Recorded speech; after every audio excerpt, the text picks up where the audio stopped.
Donc, bonjour à tous, bienvenue dans cette vidéo sur la résolution de problèmes portant sur des fonctions exponentielles. Donc, on a vu comment trouver la règle d'une fonction exponentielle, et là maintenant nous avons des problèmes qui nécessitent que nous écrivions la règle et que nous utilisions ensuite cette règle pour trouver la réponse.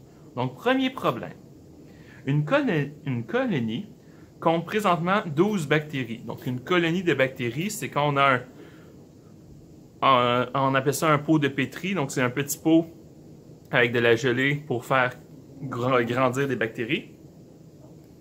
Donc, une colonie de bactéries compte présentement 12 bactéries. Chaque heure, le nombre de bactéries double. Combien de bactéries y aura-t-il dans 8 heures? Donc, je vous rappelle que dans une fonction exponentielle, nous avons le A, qui est la valeur initiale dans le problème, donc l'ordonnée à l'origine, et nous avons le C exposant X. Le C, c'est notre base, donc c'est combien que la vitesse que ça augmente ou que ça diminue. Donc ici, notre règle va être tout simplement 12 fois 2 exposant X. Pourquoi? Parce que notre valeur de départ, c'est 12 bactéries. Et ensuite, à chaque heure, on double, donc c'est 2 exposant X, à chaque heure, on double. Et là, on veut savoir dans combien de temps, combien de bactéries y aura-t-il dans 8 heures. Donc, je connais le nombre d'heures qui était X. Je vais dire que f de X est égal à... f de 8, pardon, est égal à 12 fois 2 exposant 8. Et maintenant, il me reste à le calculer. 12 fois 2 exposant 8. J'obtiens 3072.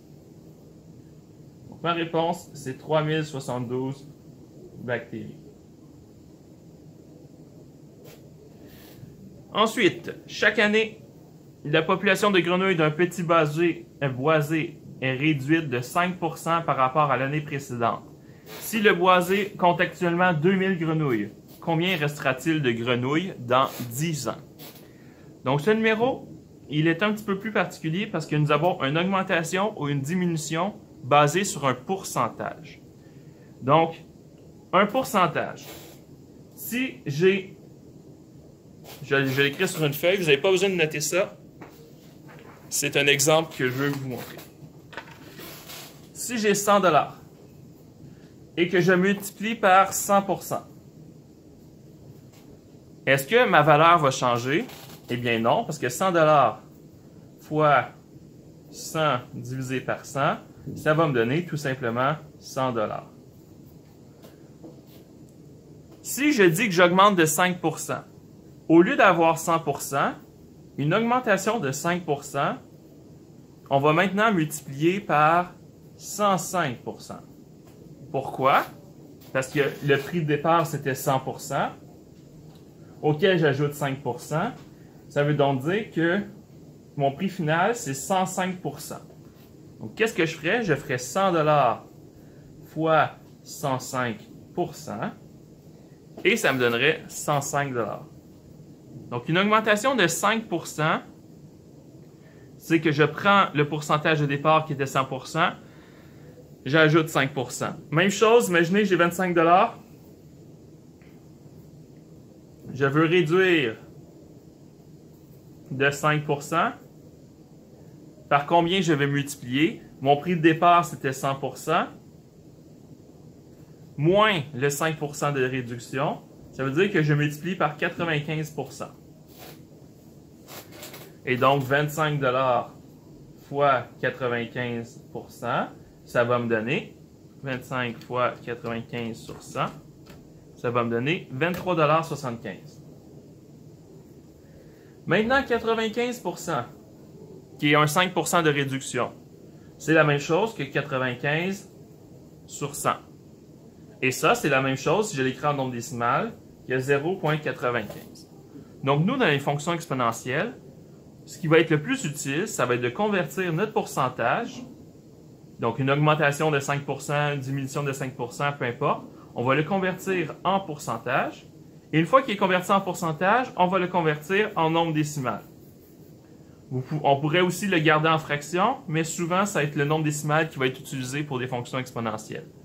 Donc, nous, une réduction de 5%, Ça veut dire qu'on a 95% qui reste, et donc on a 0,95 comme nombre décimal qu'on va multiplier. Ça veut donc dire qu'ici, j'ai une réduction de 5%, que dans ma fonction, f de x, notre valeur initiale, c'est 2000 grenouilles, auquel on multiplie notre réduction de 5%, ce qui veut dire qu'il nous reste 95% après chaque année, et exposant x, qui est ici notre nombre d'années. Si on voudrait être encore plus précis dans nos problèmes, comme on utilise un x que on n'a pas défini, il faudrait dire que x, ici, c'est le nombre d'heures. X ici, c'est le nombre d'années. Après ça, f de x, c'était quoi ici dans mon problème? F de x, c'était le nombre de bactéries. Et ici, f de x, c'est le nombre de grenouilles.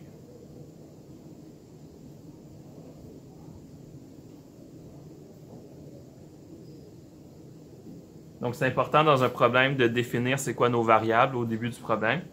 Comme ça, c'est plus clair dans notre problème. Et ici, dans 10 ans, ça va être combien? Donc, on va calculer f de 10 est égal à 2000 fois 0,95 exposant 10. On a donc f de 10 qui est égal à 2000 fois 0,95 exposant 10. Ce qui me donne un très grand nombre, même pas un très petit nombre en fait. Si vous regardez, ça nous donne 1197,4738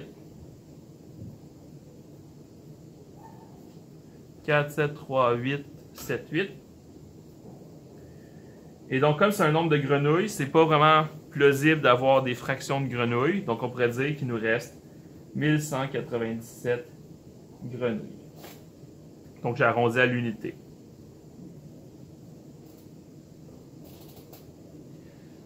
Dernier, Jean-Michel vient de se procurer une toile de peinture très recherchée.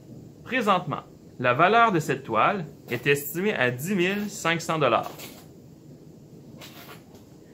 On prévoit que la valeur de cette toile augmentera de 10% à chaque année. À quel montant pourra-t-il la revendre dans 5 ans?